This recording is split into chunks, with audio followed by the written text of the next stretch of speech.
des armées. Seigneur Jésus, bénis la source de provenance, Seigneur Jésus-Christ. Oh Dieu bien-aimé, Père éternel, alors que nous te le demandons ici, nous prenons contrôle sur chaque esprit enseigné au nom de Jésus-Christ et que le Saint-Esprit de Dieu puisse se mouvoir librement dans la salle, Seigneur Jésus. Oh Père, enfin que nous soyons connectés avec la parole, au nom de Jésus-Christ, nous te le demandons ici. Amen. Amen, amen. Que Dieu vous bénisse. Amen. Nous sommes heureux de nous retrouver encore dans la maison du Seigneur. Amen. David dit que je suis heureux quand on me dit allons dans la maison du Seigneur. Amen, amen. Parce que quand nous venons, nous bénéficions toujours de quelque chose. Amen, amen. C'est toujours très bien de se déplacer et venir dans la maison du Seigneur. Amen, amen, amen.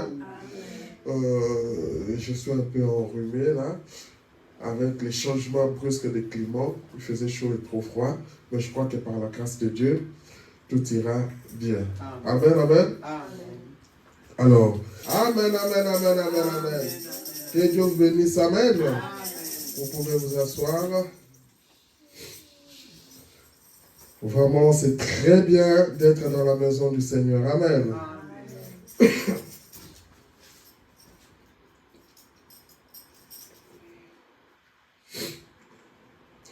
Les dimanches passés, nous étions vraiment bénis. Et vous avez apprécié la parole. Amen, amen. On était vraiment, vraiment bénis les dimanches passés.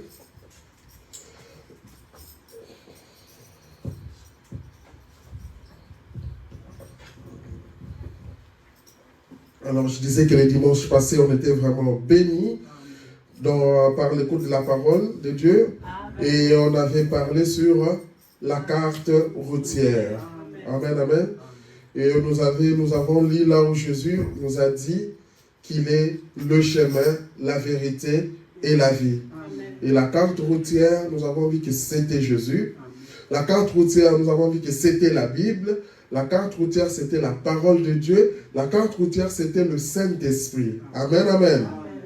Alors, ce matin, nous allons continuer toujours dans le même ordre d'idées, parce que c'est toujours la parole du Seigneur. Et la parole de Dieu, ça se complète toujours. Amen, amen. Alors, nous allons, sans plus tarder, nous lever et lire la parole de Dieu. Dans Colossiens chapitre 4, verset 2. Colossiens chapitre 4, verset 2.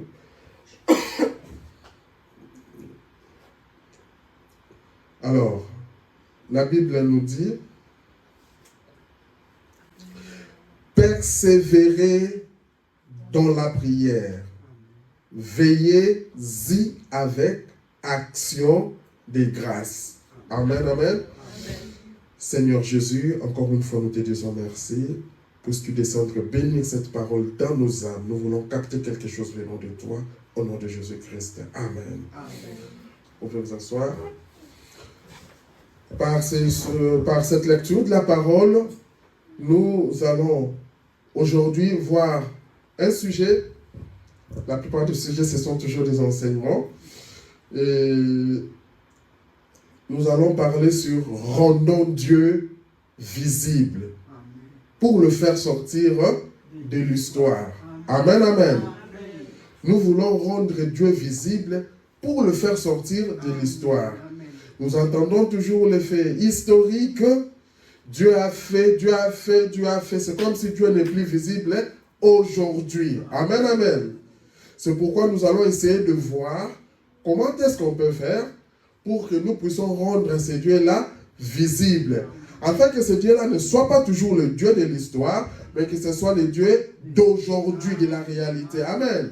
De la même manière comme nous avons parlé, nous avons dit que le chrétien n'est pas un chrétien de 5 ans, de 20 ans, non, c'est le chrétien d'aujourd'hui. Chaque jour, on est chrétien. Amen, amen. Alors, comme c'est un très grand sujet, je vais m'atteler sur 2 grandes parties. Comme on l'avait vu pour l'atmosphère, ici aussi je vais m'atteler sur deux grandes parties. Ça sera la famille et l'Église. La famille, c'est la base. Et l'Église, c'est ce que nous appelons comme une famille chrétienne. Donc en fait, c'est aussi la famille. Amen, amen. Si la base, elle est bien placée, le reste, il n'y a pas de problème, on ne va pas s'en soucier. Amen, amen. Mais si la base, elle est mal placée, si le fondement est mauvais, le reste, c'est la mort. Amen. Alors, la famille, selon les dictionnaires, la famille, c'est un ensemble de personnes vivant sous un même toit. Ça, c'est la définition que donne le dictionnaire. C'est pour ça que nous parlons aussi de la famille chrétienne, j'en profite déjà, de l'Église, c'est parce que tous nous venons, nous nous réunissons sous un même toit. Généralement, raison pour laquelle nous créons, nous formons ce que nous appelons une famille chrétienne. Amen. Et nous sommes tous sur le toit de la parole. Amen, amen. Alors, je veux parler un peu sur le rôle de la famille selon le dictionnaire toujours. La famille joue un rôle essentiel dans la socialisation, l'éducation, le soutien émotionnel et matériel des membres. Amen. Et nous verrons qu'en famille, nous avons ce que nous appelons la famille restreinte, qui est composée de papa, maman, les enfants. La famille, les parents ont un grand rôle à jouer dans la famille.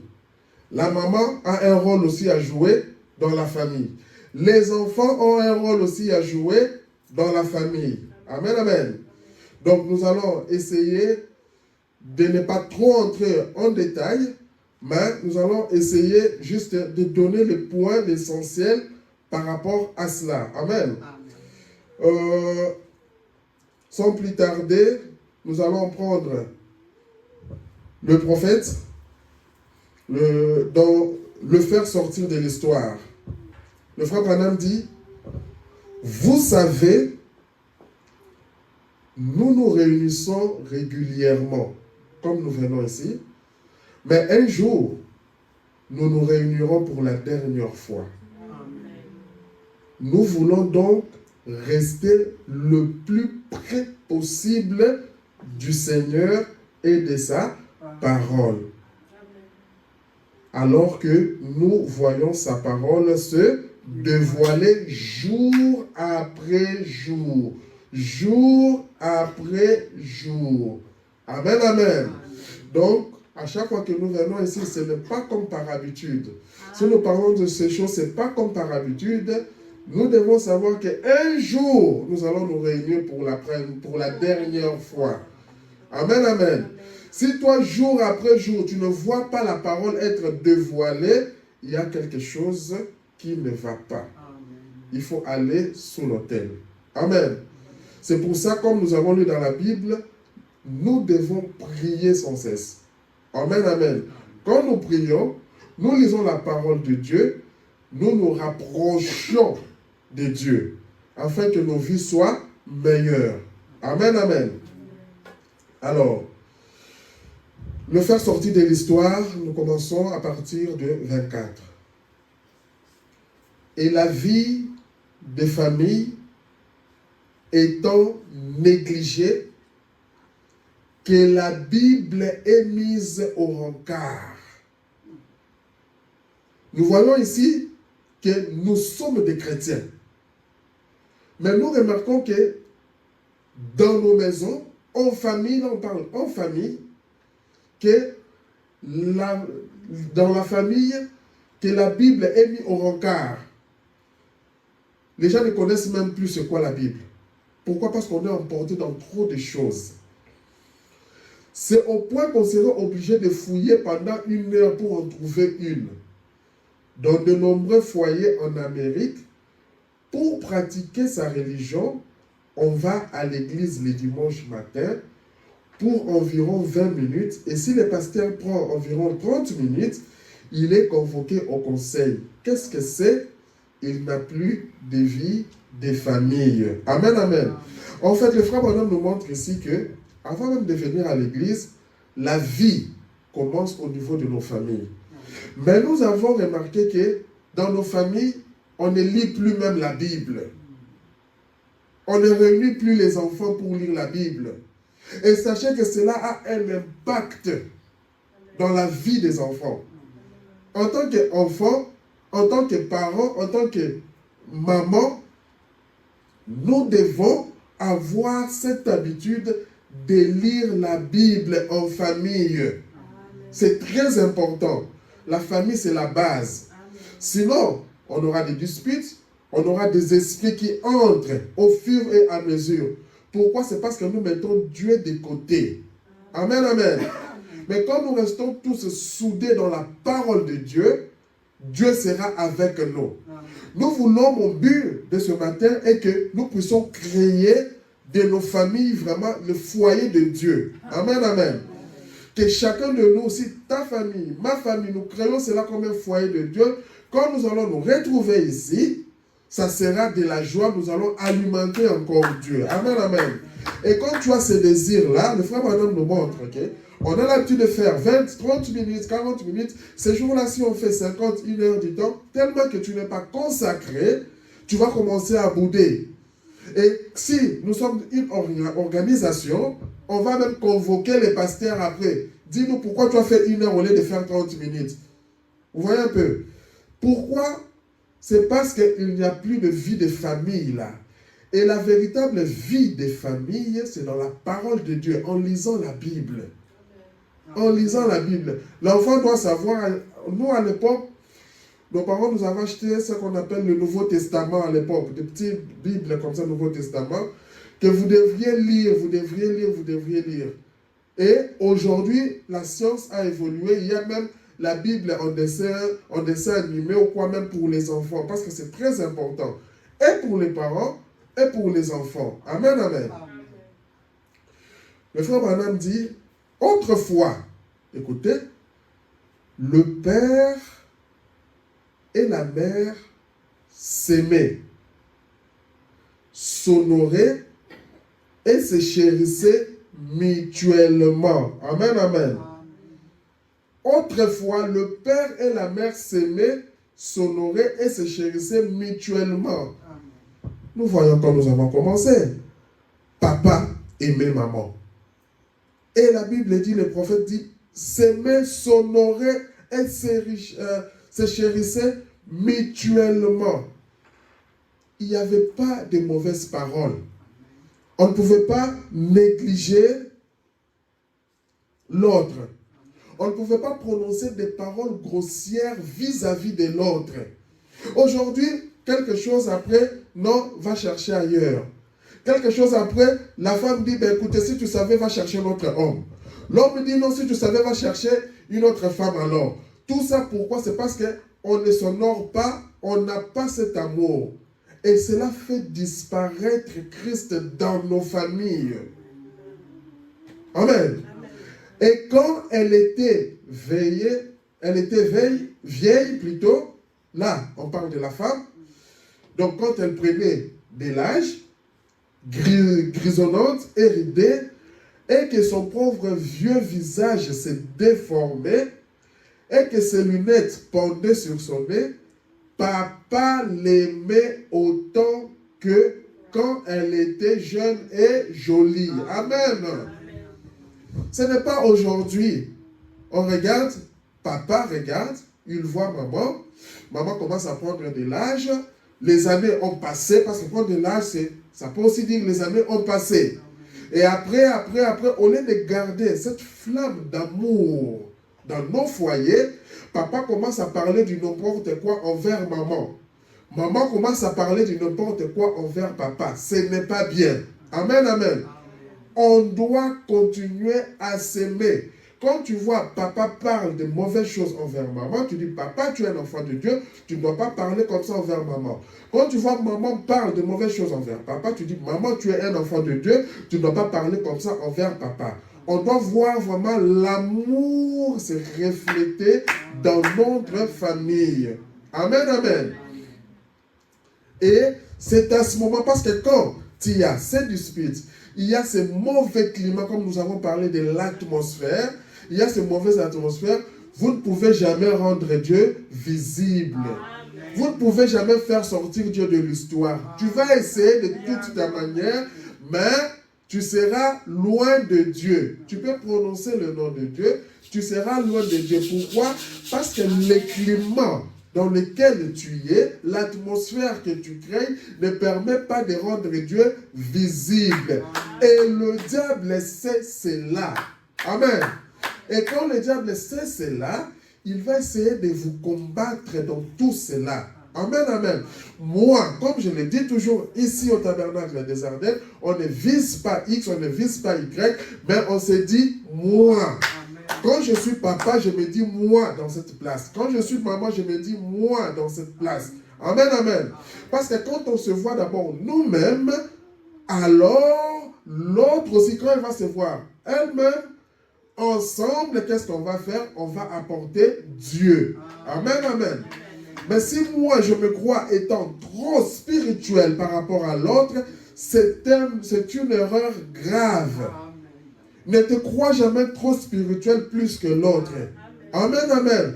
Un jour, le frère Branham racontait une histoire où un homme dans la Bible, voilà, qui parlait, quelqu'un venait pour critiquer, as-tu vu telle chose, as-tu entendu parler de telle personne, ainsi de suite, de ce qu'il a fait.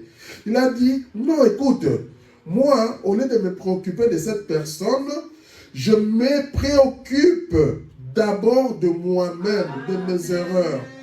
Amen, amen. C'est comme ça là où nous devons arriver dans nos familles. Avant de regarder la famille de l'autre, avant de regarder le comportement des papas, des mamans de l'autre, regarde dans ta propre famille. Comment toi, en tant que papa, tu agis dans ta famille? Comment toi, en tant que maman, tu te comportes dans ta famille? Amen, amen. Et en tant que des enfants de Dieu, nous devons être des mamans et des papas chrétiens. Amen. Des papas chrétiens. Parce que sachez que l'habitude que nous avons en tant que papa, l'habitude que nous avons en tant que maman, l'habillement, le comportement, cela a de l'impact et de l'influence sur nos enfants. C'est un genre d'atmosphère que nous transmettons aux enfants. Amen, amen. Et la Bible dit que moi, j'ai le libre arbitre. Amen, amen. Je ne dois pas regarder aux autres. Parce que si tu regardes aux autres, tu dis ces messages-là, ces gens-là, regarde cette église-là, comment ils font, moi en tout cas je suis découragé. Non. Amen. Toi ne regarde pas aux autres. Toi regarde à toi, regarde à ta famille. Amen, amen. Le frère Branham dit toujours dans le faire sortir de l'histoire, au paragraphe 26, mais aujourd'hui, je n'ai pas l'intention de critiquer. Mais quand elle prend un peu de l'âge, là on nous parle maintenant de papa, quand elle prend un peu de l'âge, la maman, quand elle prend de l'âge, il les change tout simplement contre un nouveau modèle. Donc, ça devient comme des choses. Tu regardes, tu trouves un moyen, comme ta femme a pris de l'âge, tu commences à chercher un moyen de la débarrasser, alors tu lui crées des problèmes, après tu vas prendre une autre femme, tu mets. L'autre, alors si ça n'ira pas, tu prends une autre, tu mets. C'est ça que le frère Branham est en train de nous montrer ici. Que tu viens la changer comme des choses. Dieu t'appellera en jugement. Amen, amen. On dirait que c'est la tendance comme on change de voiture. Tu changes de femme et aujourd'hui, il y a des femmes qui changent même de mari comme on change de voiture. Amen, amen. On dirait que ce véritable amour familial n'existe plus tant que ça. Mais cet amour-là, on dirait que ça n'existe plus. C'est pourquoi nous, ce matin, nous voulons rendre Dieu visible. Nous voulons montrer que Dieu n'est pas le Dieu de l'histoire, mais que cet amour encore est là aujourd'hui. Amen, amen. Il s'est passé quelque chose. Il n'y a plus de vie de famille. Et nous avons compris qu'est-ce que Branham appelle vie de famille. C'est la vie qui est réunie tout autour de la Bible, tout autour de la parole de Dieu. En dehors de ça, il n'y a pas de vie de famille. Tu vas aller à l'école, le monde enseigne autre chose. Mais comment toi, est-ce que parent, tu vas contredire, condamner ce que le monde enseigne à l'enfant? C'est par la parole de Dieu. Mais si tu n'as pas le temps de te réunir, toi, maman, fais l'inventaire. Ça fait combien de fois tu t'es réuni avec tes enfants pour parler de la parole de Dieu? Toi, papa, ça fait combien de temps tu t'es réuni pour parler de la parole de Dieu? Tu passes plusieurs temps à suivre les prédications. Tu passes plusieurs temps à suivre des pasteurs. Plusieurs temps. Mais par rapport à tes enfants, est-ce que tu as le temps de passer le temps avec ces enfants dans la parole de Dieu? Tu leur dis, venez, je vais vous raconter les histoires de la Bible. Il y a des jeunes dans la Bible. Il y a des enfants dans la Bible. Tu dis à ta femme, viens, aujourd'hui, on va raconter un peu l'histoire de la Bible. Tu connais, il y a un tel dans la Bible. Tu vas voir que tu vas créer un climat favorable. Et tu vas rendre Dieu visible. Et toi, la femme, tu te mets, tu dis un jour à ton mari, tu dis à tes enfants, mais écoutez, j'avais lu, tu sais quoi, j'avais lu une histoire de la Bible. Oh là là, j'ai vu une certaine Ruth. Regarde ce qu'elle a fait avec Moabite quand elle partait. Ça fait du bien. Amen, amen. C'est pas seulement le papa, mais la maman aussi a un rôle, une importance très capitale dans la vie de la famille. Amen. On dirait que ce véritable amour familial n'existe plus tant que ça. Il s'est passé quelque chose. Il n'y a plus de vie, de famille. On n'a plus le bon vieux foyer américain qu'on avait il y a bien des années. Parce que là, on parlait plus de la Bible. Mais ça n'est plus de nos jours. 27. Il y a une autre chose que je voudrais mentionner. C'est une autre chose qui est en train de disparaître. L'amitié. Il n'y a plus d'amitié. On dirait qu'il n'existe plus d'amis comme auparavant. Et les amis que nous avons ne sont plus des amis fidèles comme auparavant. Faites attention. Je me souviens qu'autrefois, quand quelqu'un tombait malade dans le voisinage, tout le monde venait l'assister dans ses travaux et lui donnait un coup de main pour tout ce qui pouvait être fait. Parfois, on passait toute la nuit avec lui. Comme je l'ai souvent dit, et c'est vrai, on ne sait même pas que le voisin est mort aujourd'hui, jusqu'à ce qu'on le découvre dans le journal de l'amitié. Oh, l'amitié. C'est ça. On est toujours dans la vie familiale. On parle avec certains voisins, on fait ceci, c'est fini. Mais maintenant, on ne se rend même pas compte par rapport à cela. Or, toi, tu peux avoir le devoir. Si tu as un voisin, une voisine, tu peux lui parler aussi de Dieu. Et tu ne sais pas quel impact tu peux apporter dans cela. Ce n'est pas toujours pour aller commencer à faire des commérages, parler de n'importe quoi. Non. Tu dois lui montrer, parce que vous pouvez échanger. Si lui vient avec des X, toi tu viens avec la parole de Dieu. Lui vient avec des C, si tu viens avec la parole de Dieu, il va comprendre que, cette personne-là a un certain niveau spirituel. Et tu ne sais pas, tu peux aussi l'impacter. Amen, amen. Paragraphe 28. Dans la vie de la famille, toujours. Papa a une clé de la maison, maman a la sienne. Aujourd'hui, nous constatons ça. Papa a sa clé, maman a la clé. Ils sortent tous les deux pour revenir au milieu de la nuit. Soit par le travail, soit pour s'amuser, soit n'importe quoi. Mais ils sortent, ils reviennent au milieu de la nuit. Et les enfants maintenant, les enfants ne savent pas où ils sont. Les plus petits sont avec soit la babysitter. Et c'est comme ça que les gens mènent leur vie. Tout ça, ça détruit la vie de la famille. Il n'y a pas de communion dans la famille. On ne trouve plus ce temps-là. Avec ces systèmes, celui-ci a sa clé, celui-ci a sa clé, c'est bien. Mais c'est pour en faire quoi? Tu sors le matin, tu rentres à la nuit. Tu sors le matin, tu rentres à la nuit. Et des fois même, on ne sait même pas là où tu es. L'éducation des enfants, tu mets où? C'est une grande responsabilité que nous devons avoir. Amen.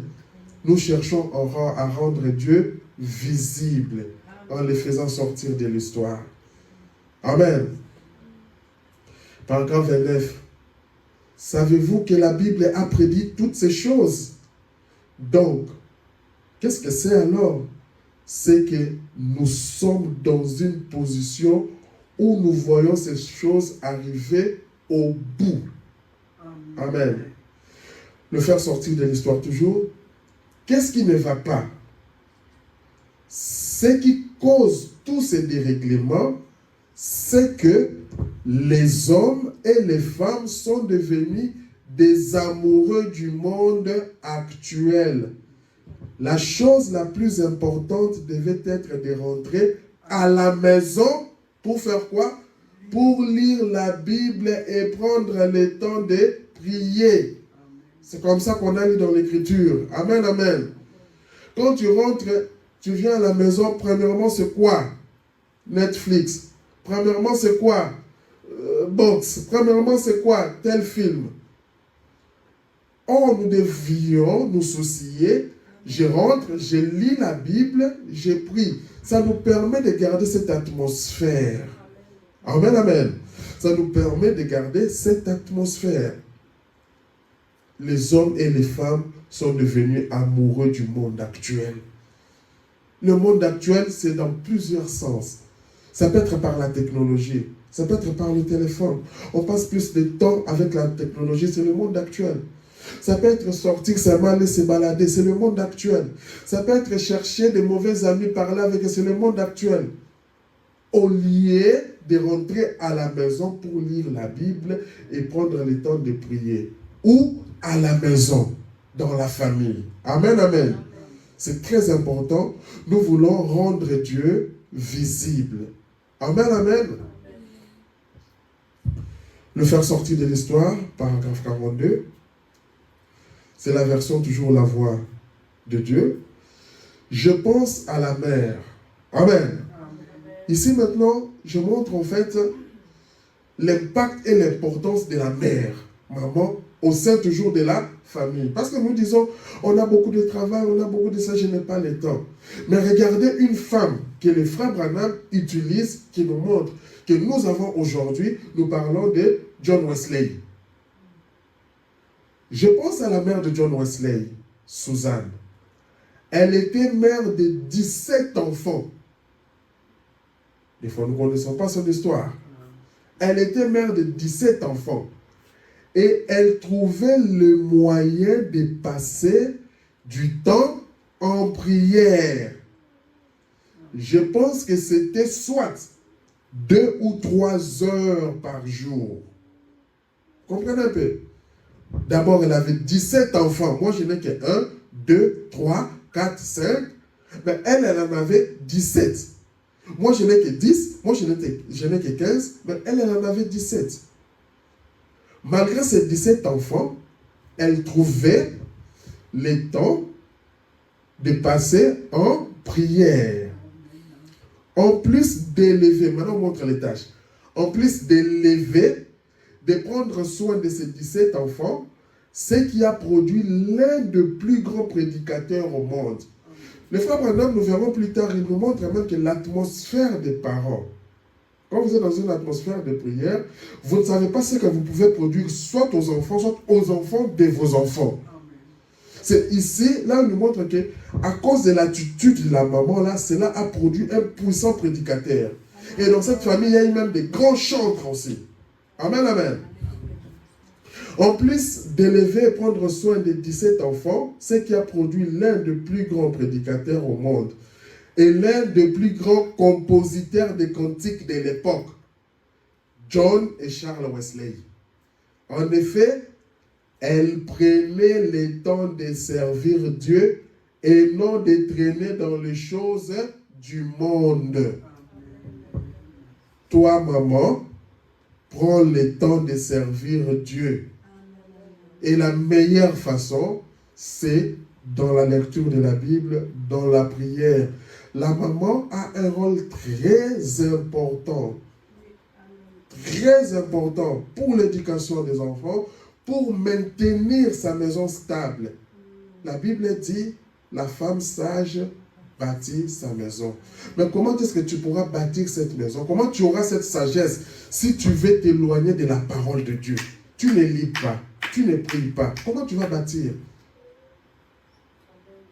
C'est la question que nous devons nous poser. Donc, nous voulons rendre Dieu visible. Toi, tu veux rendre Dieu visible dans ta famille. Je ne parle pas d'autres, je parle de toi, je parle de moi.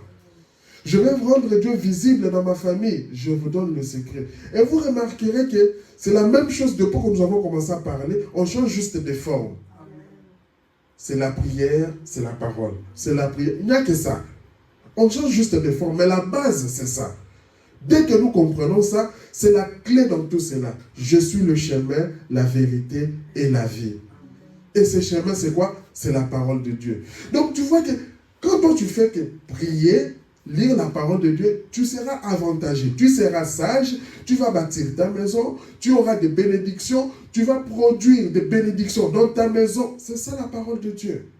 C'est une fierté pour les parents de voir aujourd'hui que, surtout la plus grande fierté des parents, c'est de voir qu'un de ses enfants, un de ses filles servent les seigneurs.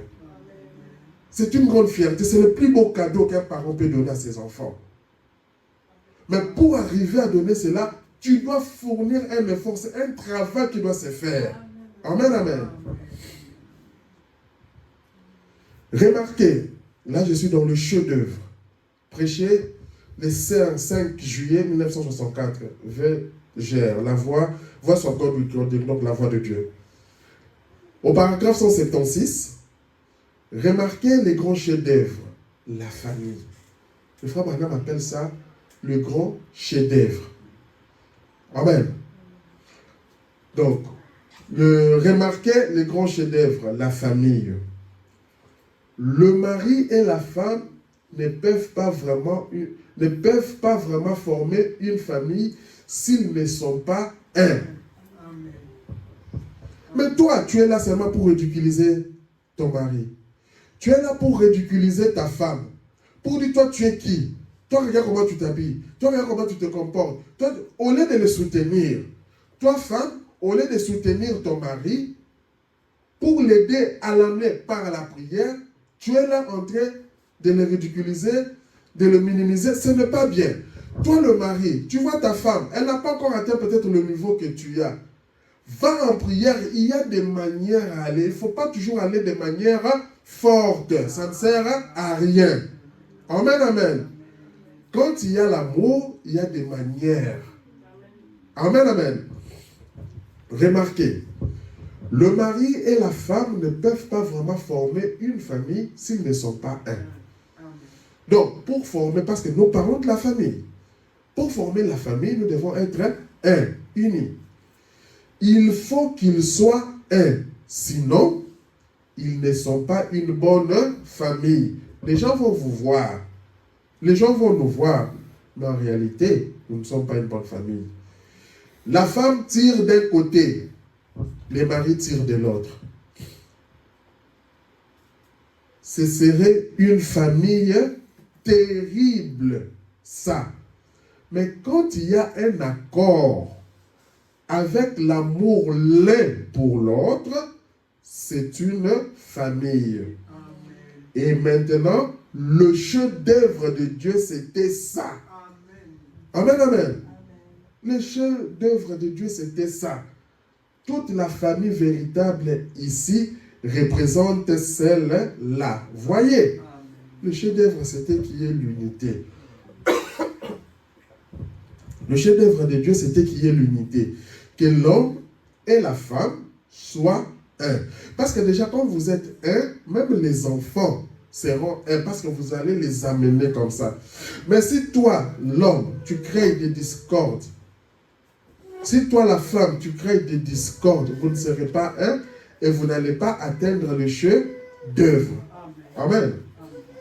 Donc, je suis dans l'âge de l'église de Smyrne.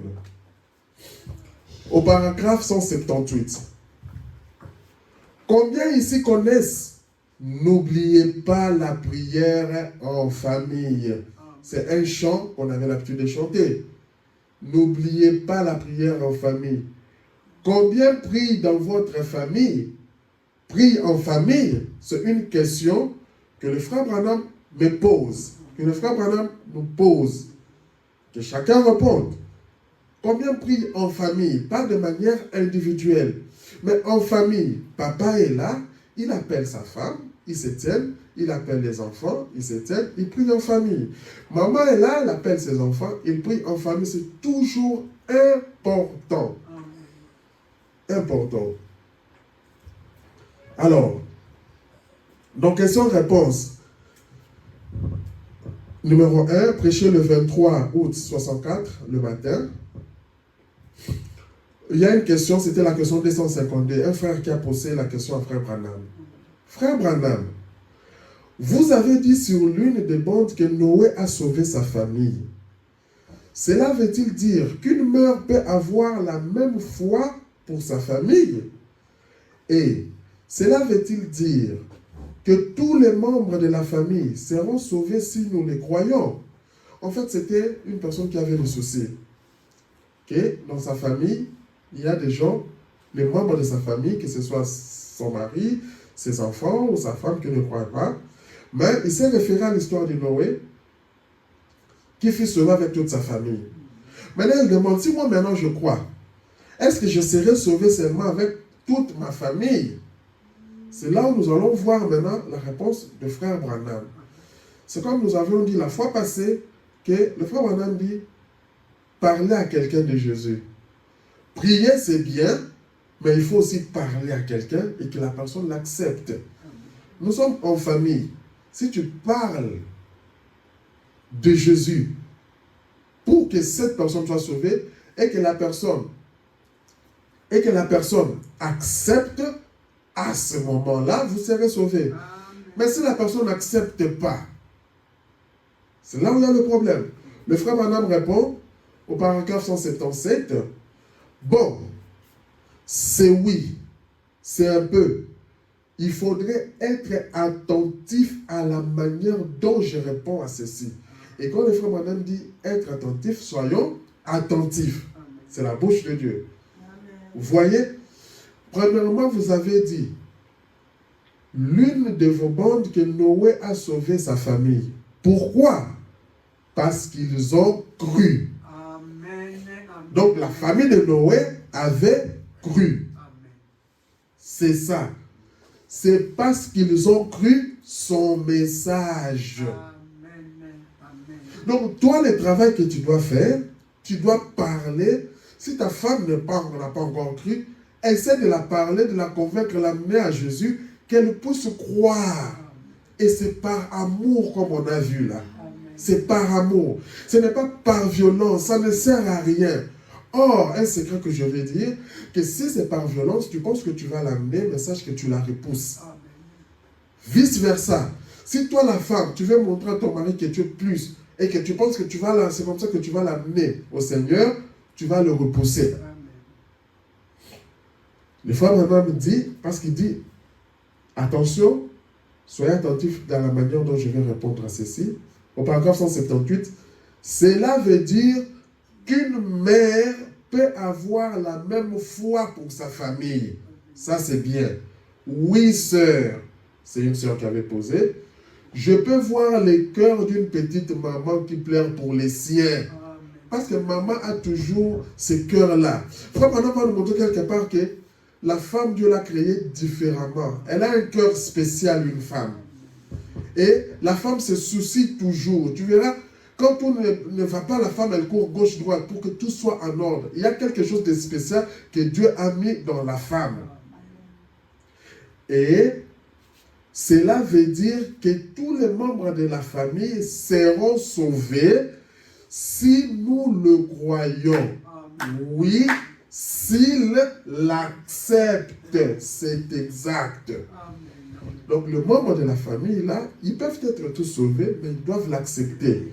Quelque part, dans la Bible, il est dit, le salut est individuel. Je ne vais pas te laisser pour te dire que comme le salut est individuel, je te laisse comme ça. Non. Je vais te parler de la parole de Dieu. je vais essayer de te convaincre à accepter Christ. Et quand je vais te faire voir par amour, pas par violence, par amour, c'est très important. On est au sein d'une famille. Pourquoi je dis ça? Parce que nous connaissons bien. Dans la famille, nous connaissons les défauts de chacun. Si je vais te blesser, je vais commencer à utiliser tes défauts. Derrière toi. Et ça, ce n'est pas par amour. Si je vais ramener quelqu'un, c'est par amour. Dans le message de l'adoption, prêché le 22 mai 1960, 4e partie, au paragraphe 212. Et si chacun de vous qui êtes ici en ce moment, vous n'avez pas été placé dans votre position, il se peut que vous soyez simplement une ménagère en tant que femme. Eh bien, vous dites, frère Branham, je n'ai jamais rien fait de ma vie. Je ne suis pas prédicateur. Eh bien, peut-être Dieu vous a fait naître ici pour que vous éleviez une famille. Et peut-être que de cette famille sortira une autre famille. Donc, enfants, même les petits-enfants. Et qu'un enfant de cette famille-là sera un prédicateur qui enverra 1 million d'âmes à Christ. Il fallait que vous soyez là. Vous êtes ici dans un but. Savez-vous cela? Il parle à la maman. Elle dit, moi je ne suis que une ménagère. Parce que des fois on pense que c'est seulement prêcher, c'est ça faire servir Dieu. Non. Dieu, dans sa gibecière, il a une diversité. Dieu il a une diversité. Quand chacun reste à sa place, toi en tant que femme, en tant que ménagère, reste dans ta place à la maison. Si Dieu t'a appelé à être là, reste là. Et puis, qu'est-ce que tu vas faire? Continue à apporter la parole de Dieu chez tes enfants, à manifester Christ. Et tu ne sais pas que peut-être tes enfants, l'un de tes enfants peut être prédicateur. Ce n'est même pas l'un de tes enfants, l'un de tes petits-enfants. Et c'est là, c'est l'impact qui vient par la maman. Parce que toi, tu étais là. En fait, tu ne te rends pas compte que c'est à cause de toi ou c'est par ton canal que ce petit-fils-là est devenu prédicateur. Et il a envoyé 1 million d'âmes à Christ. Et une partie de la couronne aussi te sera réservée. Amen. Alors, voyez-vous, les enfants, nous sommes dans la famille. Un enfant écoute sa mère. Nous sommes dans la famille. En tant que des enfants, un enfant écoute sa mère. Il faut savoir écouter sa mère. Il y a cette petite touche, c'est ce que je disais. Il y a cette petite touche propre à la mère qui fait que son enfant l'écoute. Donc quand tu veux être un enfant à la maison, un bon enfant, tu veux voir, tu veux rendre Dieu visible et le temps d'écouter ta mère aussi. Amen, amen. Quand maman te dit, ne fais pas ça. Maman te dit, fais attention avec ses amis. Maman te dit, dans la maison, tu es déjà marié. Regarde comment tu dois te comporter. Regarde, il faut savoir écouter. Surtout si c'est une maman chrétienne, si c'est une maman qui a de la sagesse de Dieu. Parce qu'elle a une petite touche que Dieu lui a donnée. Quand il s'est fait mal, il sera tout de suite porté à chercher à rencontrer auprès de sa mère. C'est un enfant. Plutôt qu'auprès de son père. En effet, vous savez, la première à avoir été auprès de lui, c'était elle. Et il y a un don que Dieu accorde à la mère. Les mamans doivent se réjouir et doivent connaître cela. Qu'il y a un don que Dieu accorde à la mère. C'est la bouche autorisée qui le dit. Qui fait qu'elle a cette nature. Je parle d'une vraie mère, bien sûr. Parce qu'il n'y a pas aussi de vraies mères. Et quand nous parlons de vraies mères, des mères chrétiennes. Amen, amen. Ce sont ces mères-là qui ont des touches spéciales. Quand tu as une vraie mère chrétienne, sache que ce qui sortira d'elle, ça sera bénéfique pour toi. Bien sûr, je crois effectivement que les mères sont des femmes pieuses et qu'elles méritent d'être honorées. Nous prenons dans l'invention des États-Unis, au paragraphe 245. Souvenez-vous. Et ici, le frère Branham va nous montrer, il va tirer des exemples dans la Bible. Il y en a plusieurs, mais il va tirer 2 exemples. Il va prendre une personne, une femme dans la Bible, comment est-ce qu'elle s'est comportée, une bonne femme, et une autre femme, comment est-ce qu'elle s'est comportée. On va prendre juste 2 types là. Amen. Le frère Branham dit, souvenez-vous, quand Moïse était un petit garçon, c'était une mère qui lui a donné des directives. On vient de parler d'une vraie mère. Qu'il faut savoir écouter en tant qu'enfant. Quand tu es un enfant, tu dois écouter ce que maman dit. Et ici, le frère Branham nous dit que la maman de Moïse lui avait donné des directives, c'est-à-dire comment marcher, des directions à faire. C'est parce que Moïse, en tant qu'un enfant, il écoutait. Donc nous, les enfants, nous devons écouter. C'est une mère consacrée qui a pris le petit Moïse. Maintenant, toi, maman, tu veux transmettre à ton mari, tu veux transmettre à tes enfants. Es-tu une femme consacrée? C'est là où il y a le problème. Donc, c'est pourquoi j'ai dit qu'on ne regarde pas l'autre, on regarde moi. Avant de faire ça, je dois être une femme consacrée. Amen.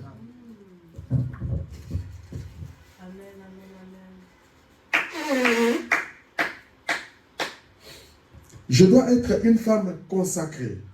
Quand je suis une femme consacrée, ce que je vais transmettre, ça sera de très bonnes directives. Alors, on dit que c'était une femme, une mère consacrée, qui a pris le petit Moïse sur ses genoux et lui a dit, Moïse lui a donné tout son enseignement. C'est la maman qui donnait son enseignement. Maintenant, toi, maman, tu n'as pas le temps de te réunir, de parler de la parole de Dieu avec les enfants. Tu n'as que quelques secondes passées vite. L'école, tout ça, c'est fini. Est-ce que tu as le temps de réunir les enfants, parler de la parole de Dieu? Tu vas parler de la parole de Dieu comment? Toi, tu n'as pas le temps de lire la Bible. Tu n'as pas le temps de te consacrer. C'est là où il y a le problème. Commence à faire d'abord ce travail-là toi-même. Quand tu commences à faire ce travail-là, tu auras facilité à le faire chez l'enfant. Mais si tu ne le fais pas, tu vas dire quoi à l'enfant? Nous voyons la maman de Moïse. C'était une femme consacrée et elle a dû enseigner à Moïse. Moïse lui a donné tout son enseignement, donc la maman a donné à Moïse tout son enseignement. Il a été son professeur. Ou elle a été son professeur, plutôt, sous les ordres du Pharaon. Nous savons tous l'histoire, que Pharaon cherchait une maman qui avait ramassé Moïse, qui pouvait l'aider, tout ça, l'allaiter, l'instruire. Et cette femme, qui était la vraie mère de Moïse, qui était devenue comme professeur de Moïse. Et elle lui enseignait tout. Pour ce qui est de ces choses, a-t-elle dit à Moïse, un jour, tu délivreras les enfants d'Israël. C'est toi, le garçon, qui a reçu cet appel. C'est ça que la maman lui disait. Conserve-toi pur. Préserve-toi des souillures du monde. Car ce sera toi. Ce sera toi. Qu'est-ce que tu dis à tes enfants? C'est bon bien. On donne les enfants le nom du prophète. On donne les enfants le nom de la Bible. Mais qu'est-ce que tu dis? Tu sais, ces paroles-là travaillent chez l'enfant. Tu appelles ton enfant. Tu t'appelles comment? Jérémie. Ah, tu sais le prophète Jérémie. Tu lui parles de l'histoire du prophète Jérémie. Sache qu'un jour, mon enfant, tu vas servir Dieu. Un jour, mon enfant, tu vas servir Dieu. Tu seras un grand pasteur. Tu seras un homme de Dieu. Tu seras un homme. Et au fur et à mesure, même l'enfant, il va commencer à entrer dans cette atmosphère-là. sans le savoir, donc on va commencer à chercher à regarder. Si c'est un enfant, les dessins animés ayant trait à Dieu, les dessins animés ayant trait, les livres ayant trait à la Bible, tout ça ainsi de suite, pour connaître les histoires de Dieu. Amen. Maman, mère, soyons consacrés pour savoir ce que nous devons donner à notre enfant. Le frère Branham dit toujours, 246, nulle part ailleurs, à ce qu'on sache, jamais, il n'est allé à aucun séminaire. Il n'a reçu aucun enseignement du tout. Il est resté là dans le palais de Pharaon qui était un païen. Mais c'est sa mère qui lui a donné son enseignement, malgré qu'il était chez les païens. Quand tu donnes la parole de Dieu, peu importe l'endroit où la personne est, la personne va garder cette parole de Dieu. Voilà une vraie mère. Elle lui a enseigné les préceptes de l'Éternel. Elle lui a expliqué qu'il devait être saint. La maman lui a expliqué quoi? Les préceptes de l'Éternel. Comment tu vas savoir ces préceptes? C'est dans la lecture de la parole de Dieu. Tu pries, tu lis. Elle lui a expliqué comment, quel genre de vie mener et comment ce Dieu devrait faire, aller faire pour lui. Tout ça, c'est la maman de Moïse qui enseignait ça à Moïse. Là, nous avons pris un type. Donc, en tant que maman, tu dois montrer les préceptes de l'Éternel à l'enfant. Dans la Bible, il est dit, montre à l'enfant le chemin qu'il doit suivre. Quand il va grandir, ça ne le quittera pas. Il peut essayer de s'en détourner, mais ça ne le quittera pas. La vraie version, comme dit le frère Branham, la vraie version, c'est « ça ne le quittera pas ». Quand nous lisons, on dit « il ne s'en détournera point ». Mais le frère Branham dit « ça ne le quittera pas ». Il peut essayer de s'en détourner, mais ça ne le quittera pas. Amen, amen. Et Moïse, ça lui est resté tous les jours de sa vie. Depuis qu'il était un enfant. Ça lui est resté tous les jours de sa vie. 237. Et toute vraie mère bonne et loyale va prendre ses petits au lieu de les envoyer au cinéma et à des soirées dansantes. Et ainsi de suite. Comme ça, elle va les asseoir sur ses genoux et les enseigner le Seigneur Jésus-Christ. Tu veux rendre Dieu visible dans ta famille. Tu veux rendre Dieu visible et le sortir de l'histoire. Nous parlons de Moïse. Tu veux le sortir, que ce ne soit plus le Dieu de Moïse, de Séphora. Que ce ne soit plus le Dieu de Yochebed, que ce ne soit plus le Dieu de Myriam. Tu veux que ce soit ton Dieu maintenant. Voilà. Tu es une mère en la famille, parce que nous sommes au niveau de la famille ici. Prends tes enfants, fais-les asseoir sur tes genoux. Quand ils ont déjà l'âge de comprendre, commence à leur enseigner le Seigneur Jésus. Parle-les du Seigneur Jésus. Amène-les à l'église. Qu'ils entendent le Seigneur Jésus. Qu'ils entendent les paroles de Dieu. Fais ça et tu verras les résultats. Amen. 251. Et maintenant, je vais vous parler en vitesse d'une autre mère dans la Bible. Je vous ai dit qu'on va voir deux facettes. Avant de terminer, il y a eu une mère du nom d'Hérodias, le type d'une autre maman. C'est celle qui a enseigné à sa fille, c'est la danse des claquettes.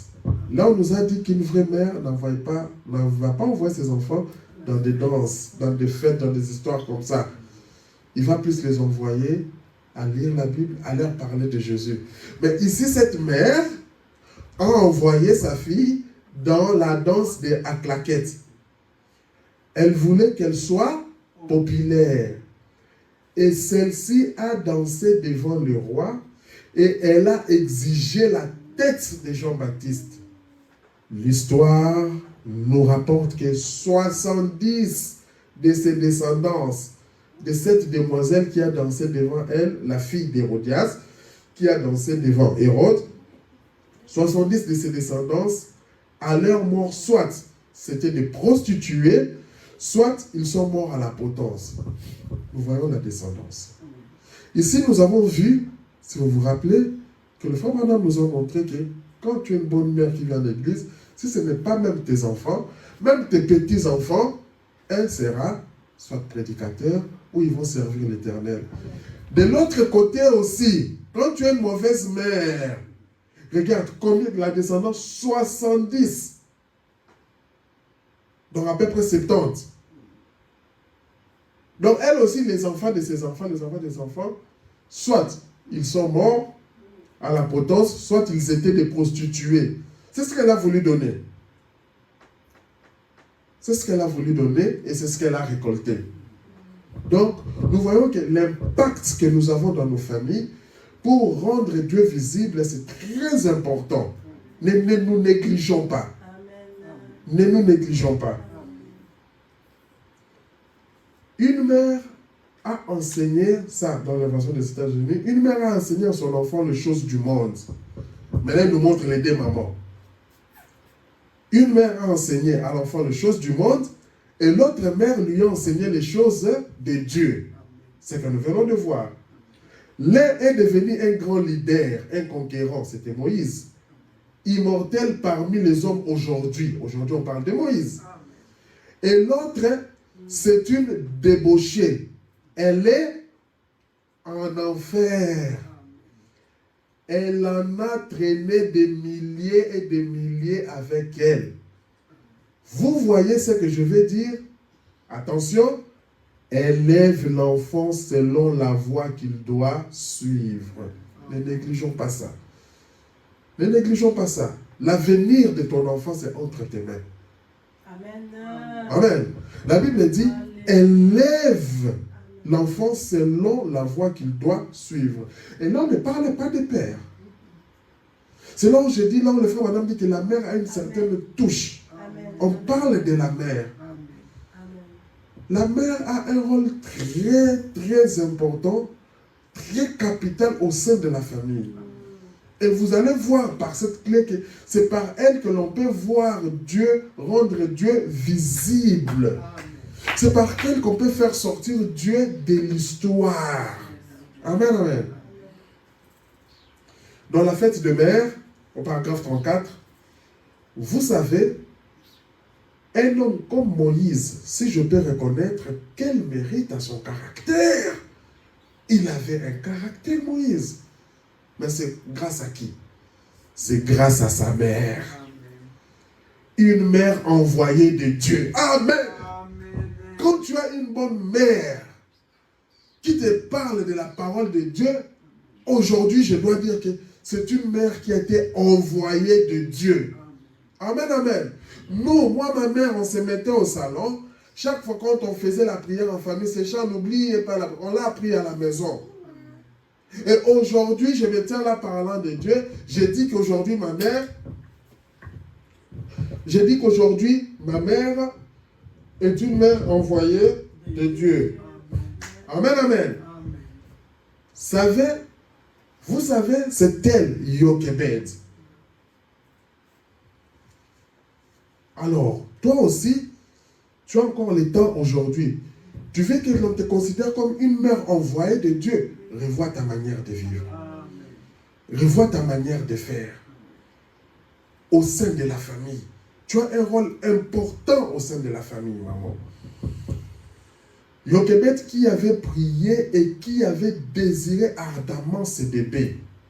Et quand elle est née, c'est elle qui l'a fait gazouiller, qui l'a câliné, qui a construit une petite arche et a déposé le bébé dans les jambes, alors que son pauvre cœur s'est brisé.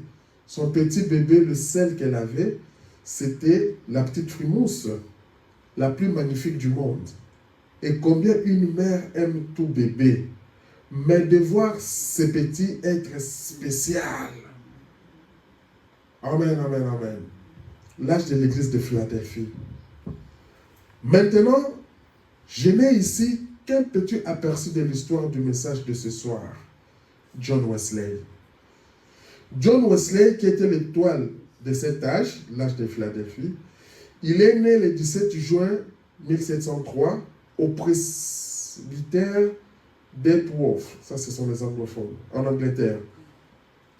Il était le 15e d'une famille de 19 enfants. On a parlé de lui et le prophète nous donne encore des détails.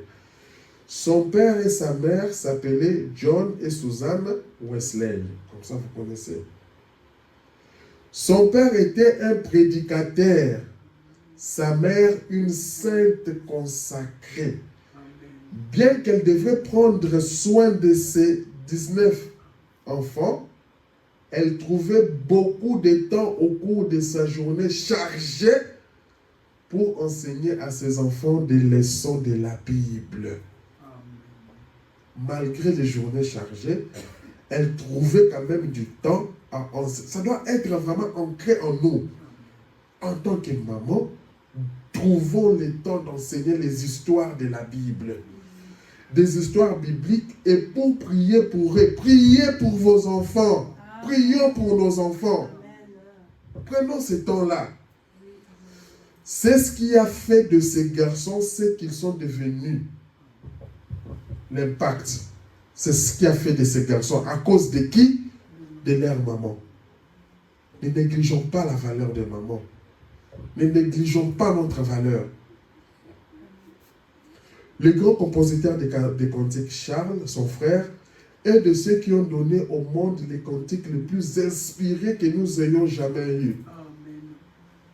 Tout ça, c'est à cause de qui? Des mamans. Pourquoi? La maman les a mis dans une atmosphère spéciale. Vous voyez un peu? Dans cette atmosphère-là. Et les enfants grandissaient dans cette atmosphère-là. L'histoire de ma vie.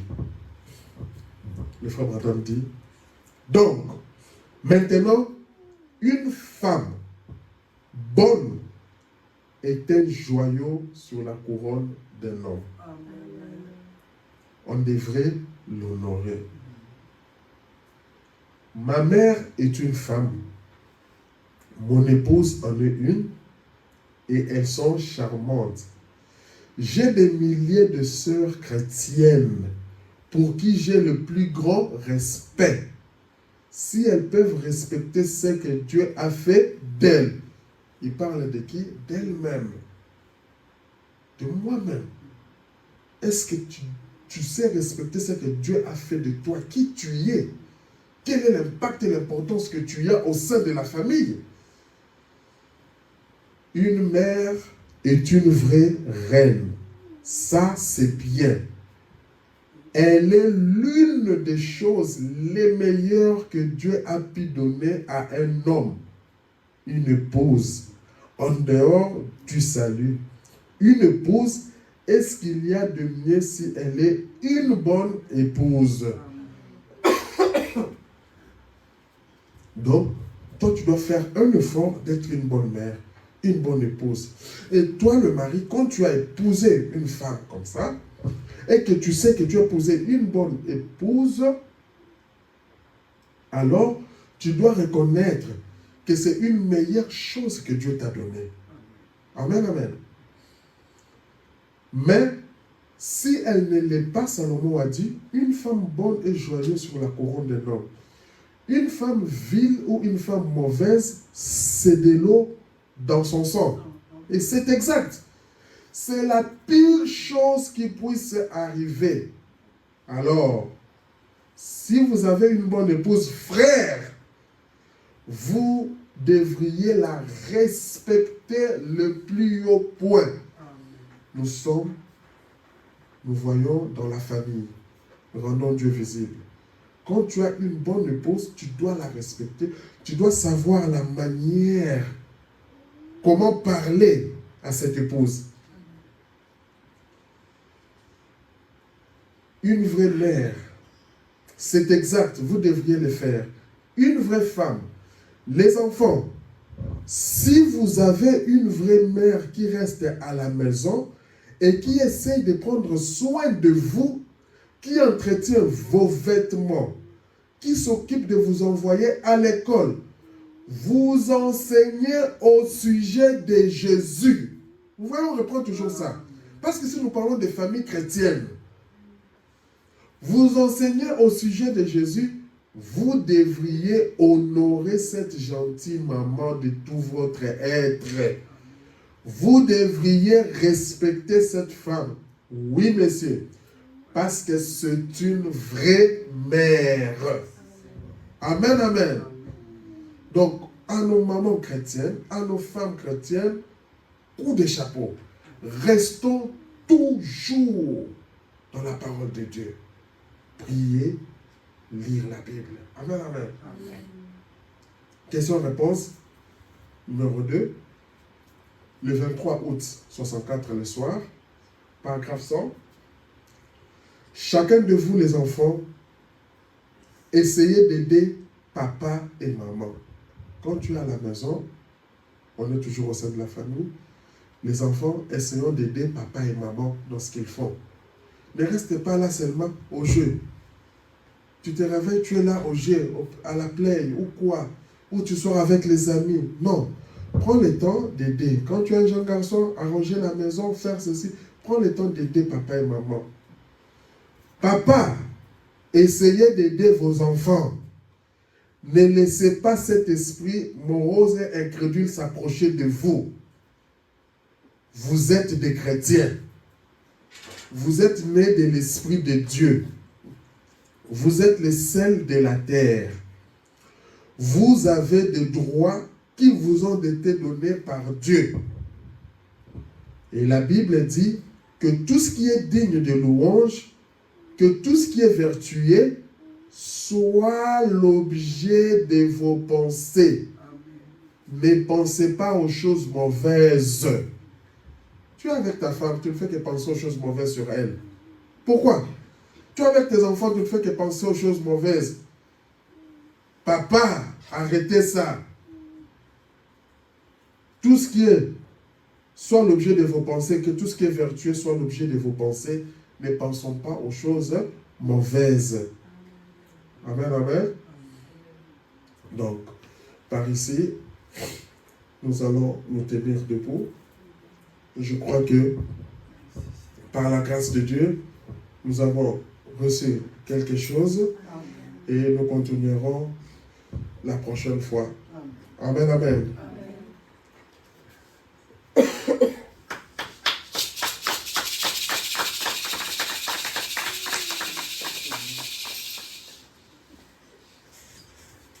Merci.